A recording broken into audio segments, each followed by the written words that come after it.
Well, if you're not old enough to have seen it yourself, you probably find it hard to believe. But for decades, tourists in Atlantic City would pay to see a rider and a horse dive 40 feet through the air into a small pool below. News 12's Brian Donahue caught up with an author who's written about her personal journey with the last of the diving horses.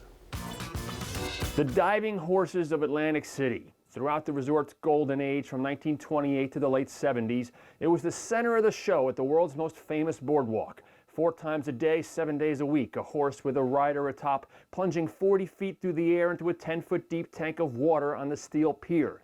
The story of what happened to those horses when they retired, however, was far less glamorous. Ultimately, when the act was over, they dumped them. The story Cynthia Brannigan knows like no one else. In 1980, Brannigan rescued and adopted the last of those diving horses, named Gamal. The horses were athletes.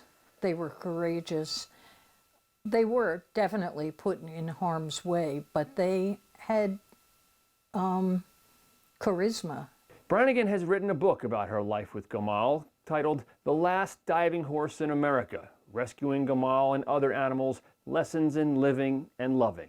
The book examines the history of the diving horses, which remain a huge part of Atlantic City lore. But the focus is on her years-long relationship with Gamal, the last horse sent to auction when the diving horses show shut down. He was very dear to me, and he affected me greatly. Brannigan was sent to buy Gamal at auction by her employer, an animal rights group. Through a series of events, she unexpectedly becomes his primary caretaker, despite having grown up in New Jersey with no experience with horses. You know, my father wouldn't even let me have a dog. Both Brannigan and Gamal were 26 years old. He, a grizzled old extreme athlete who had bounced from owner to owner, from rodeos to the steel pier, before winding up at auction before a group of slaughterhouse owners. She, young and inexperienced, struggling to find her own path in life.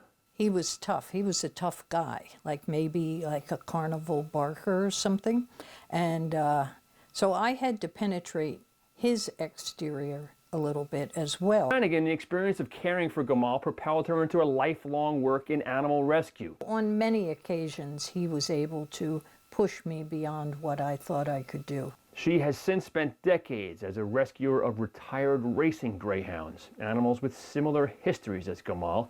She founded the organization Make Peace with Animals, which has fostered more than 5,000 adoptions. And so Gamal, decades after his last dive and his last breath, still inspiring to be her best, the person who saved him. And perhaps with this book, many, many more. I'm Brian Donahue. That's Positively New Jersey.